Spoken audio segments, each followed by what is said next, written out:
Hello there. This is Mitch Goldberg. Welcome to a live episode of Be the Boss of Your Money. Today's news is the most significant news that any of us have heard in months, many months. The news out today has wide implications for the entire global economy and indeed for the actual health of the whole world, literally every human being on earth. Today's news was absolutely unexpected and shattered what had become a very negative pall over the stock market for the last few weeks, ever since it peaked out a few weeks ago.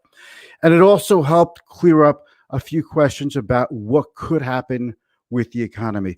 We're not out of the woods completely, so don't stop being careful and don't stop social distancing and don't raise your expectations too much. We need to keep things in check. But if you haven't heard by now, the main story of the day, a company, a small, little-known biotech company called Moderna, just completed a phase 1 trial of a vaccine for COVID-19.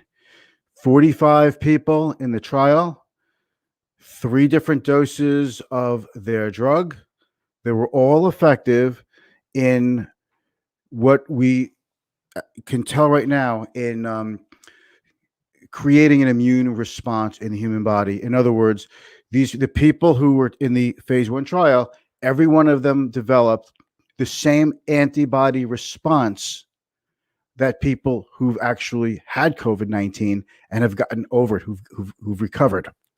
And in fact, the dosage, there were 3 doses. The smallest dose actually had a greater impact in creating antibodies in this phase 1 trial than what people were shown in their own blood who had already recovered from COVID-19.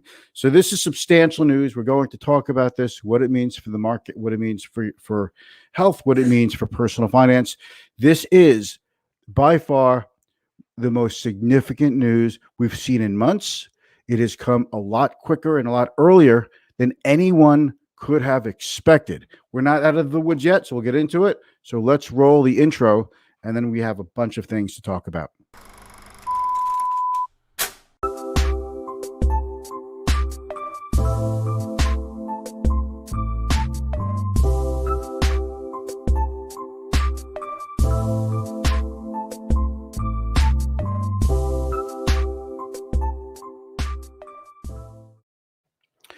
And we are back. Thank you very much for joining me. If we haven't met yet, my name is Mitch Goldberg. I'm a financial advisor with the wealth management firm Client First Strategy. I'd like to welcome you to my live stream. We have a lot to discuss today. In this live stream, we talk about investing, personal finance, and business. The name of the live stream is Be the Boss of Your Money, because I want you to be the boss of your money, not your money to be the boss of you. I invite you to ask me any questions you may have about today's subject matter in the comments. Ask away. I would love to have a shot to answer them. And if you're watching this in the replay, I'd like to welcome you as well. Certainly your questions are important. I would love to see those in the comments. Your words of encouragement are always appreciated. Ask those questions, people, because we are here to learn, and I love teaching this. I've been doing this now for over 30 years. So let's get into it. There were a few pieces of news. The futures yesterday started trending higher when Jerome Powell appeared on a TV show called 60 Minutes.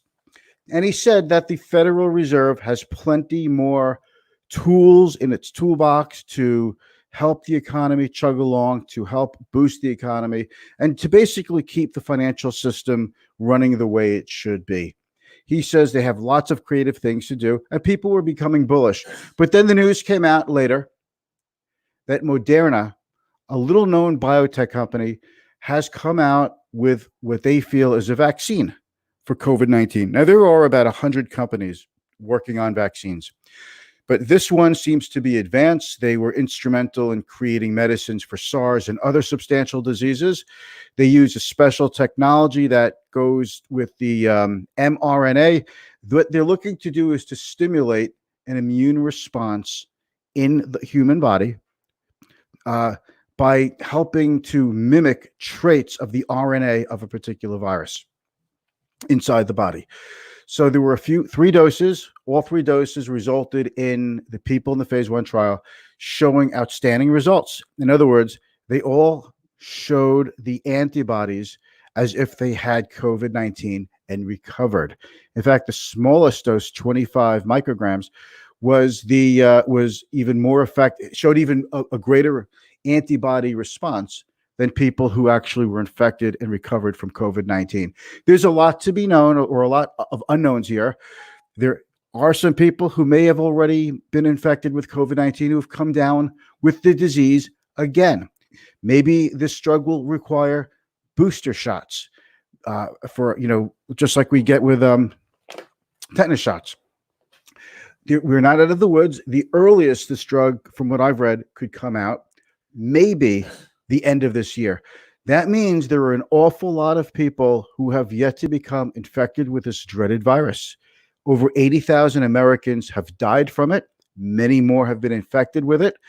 And we could still see a lot of contagion and a rebound all over the country with this virus. So please be careful. Please continue your social distancing. Don't become complacent.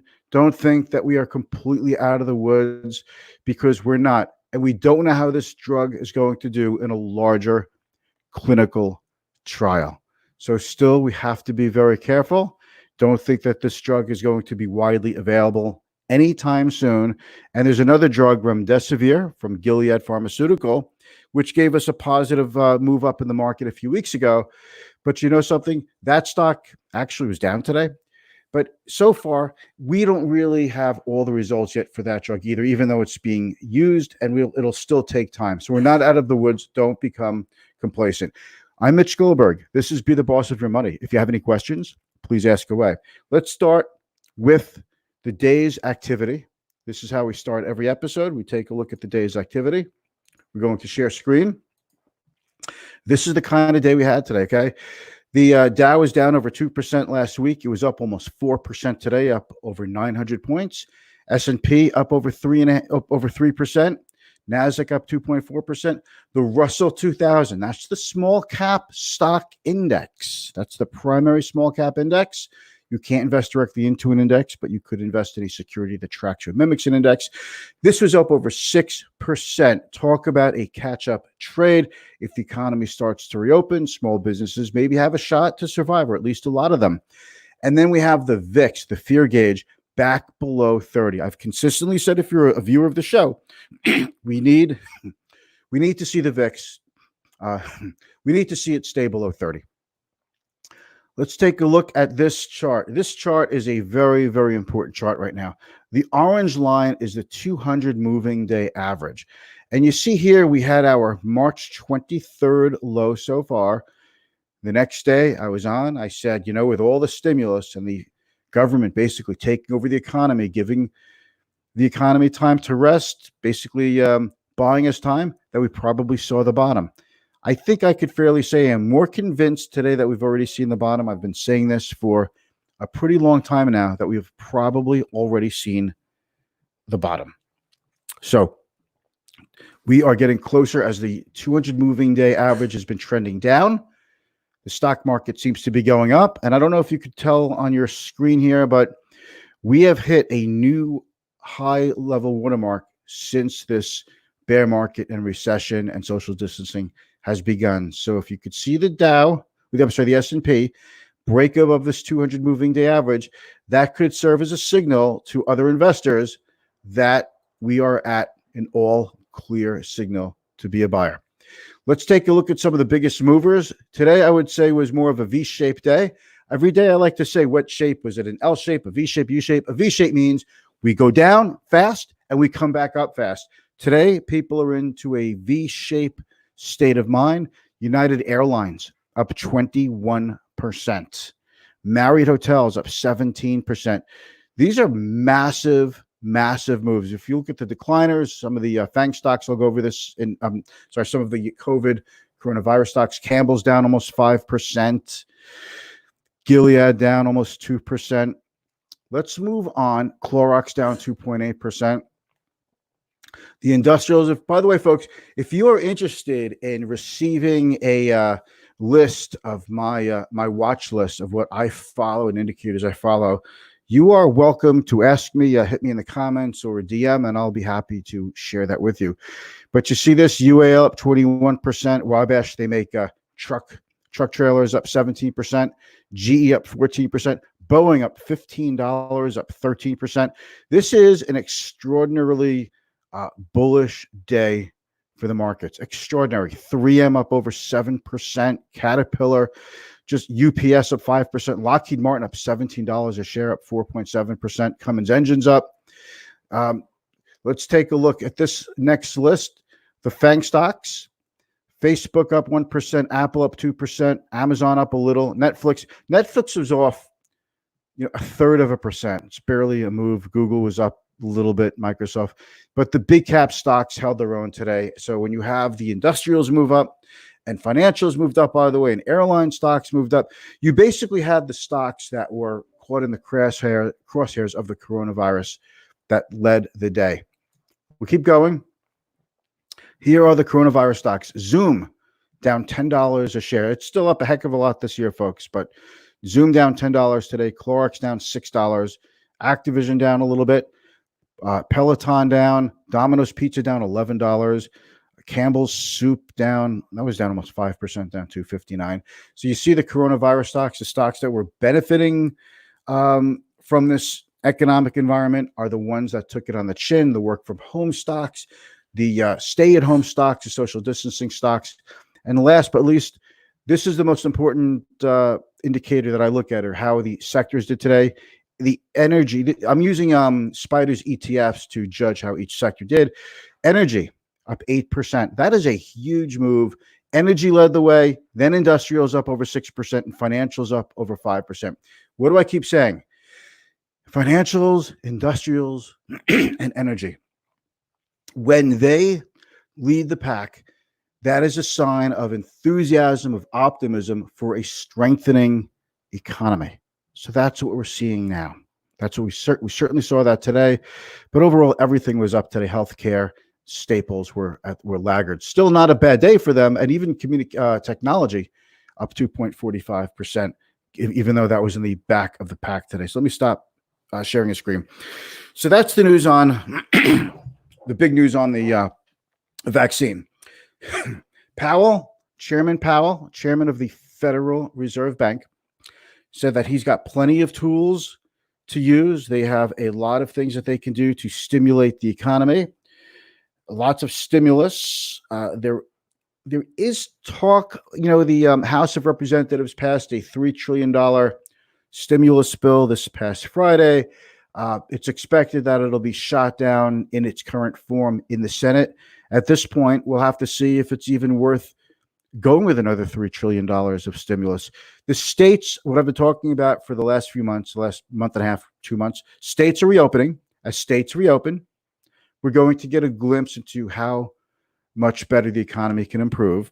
This coming Thursday, we have first-time unemployment claims. We need to see an uptick in unemployment claims, or I'm sorry, a downtick in unemployment claims and an uptick in employment. So that's Thursday. So that is the big news of today. Let me just take a look out there. Who is out there? We've got a few people. Jerry, good to see you. Thank you. Stacy, great to see you. Always good to see you guys. I always appreciate the support. Thank you so much. Hey, Bill, good to see you. And Bill, let me put that out there. Happy Monday, Mitch. Happy Monday to you too. And what a good Monday it's been. I'll tell you, if anybody had the Monday blues the Sunday night, Monday morning blues, whatever you call it, last night, that was a waste, right? We've got a few other things to cover here. And Frank is out there. Frank, so break through the 200-day is a healthy signal. Very healthy signal for the market. That would be as good of a signal as you could possibly get. So we want to see that continue. So what do we have to look forward to now? Okay, we've got a few people out there in Facebook land. Folks, if you're out there in LinkedIn land, don't be shy. I'd love to hear from you. Say hello. We have Christina Nolan out there. Hey, Christina, thank you very much for watching and your time. I really appreciate that, and I hope you find some value in this live stream. If you have any questions, certainly ask away. I'd love to answer them. So now let's talk about how this relates to you. Does this mean you change your life? No. Does this mean you should run out and change your risk tolerance for your investment accounts? Does it mean that you should just buy stocks like crazy? Let's just slow down for a second. We had a very solid up day after, a tough, slog of it over the last 2 or 3 weeks. There's probably a good deal of something called short covering, where a lot of investors got negative, either liquidated positions or were betting that a market would go down. So there was a lot of firepower behind this market based on a number of technicals. The chart was starting to look not so great. Well, I mean, after today, it looks really good. As far as if you take a look at technical analysis of the major averages, small caps rallied. The place that industrials, financials, energy, the sectors that you want to see do well have done well. But this is still, I'm still going to say this like a broken record. Everyone has a time horizon, more than one time horizon, because presumably we have more than one goal and we have a risk tolerance. And if you were someone who said, I just could not take the market when it went down so much, down 34% as of March 23rd, it's recovered a lot since then. But if you just couldn't take it and you felt you had too much at risk, you would want to take advantage of days like today and reduce your risk a little and make sure that you have a portfolio that's suitable for you. Personal finance is not about eking out every cent of return from the stock market. It's about being as tax efficient in your life as you could be. It's about making sure that you check your spending, that you don't get caught up in things like monthly subscription and overpaying for cars and just doing things that will have long-term ramifications, both positive and negative. You have to watch out for those. There's a lot to personal finance. It's about being properly insured. It's about having a will. There's so much that goes to through personal finance than just the stock market. But the stock market is an immediate thing. Most of your personal finance habits, you're not going to notice day to day. But the stock market, you notice, every minute of the day, you could notice it if you just look. So let's not forget that. But today is a very bullish day. This has very broad, very deep ramifications for the stock market, for the economy. And what does this mean? It means there's light at the end of the tunnel. Now, the results for this phase 1 trial were pretty outstanding. The phase 2 trial, from what I understand, is already underway. So this is moving very, very quickly. We've got a lot of things to look forward to. If nobody out there has any questions, then I think what I'll do is I'll give this broadcast a rest, and I'll look to come back to you tomorrow with more valuable information and some more value. I want to teach you about personal finance. It's more than just the stock market. So I'll take a break now and I'll end this broadcast. I thank you for watching. Today is a significant day. Watch the news, watch the states, how they reopen. Let's see if we have a resurgence in COVID-19 cases. Let's see if we have to slam some municipalities shut again. There's a lot to take a look at, but today was certainly a good day. We should all enjoy it. Make sure you're invested properly, and that's about it. I'll see you soon. Thank you so much for joining me.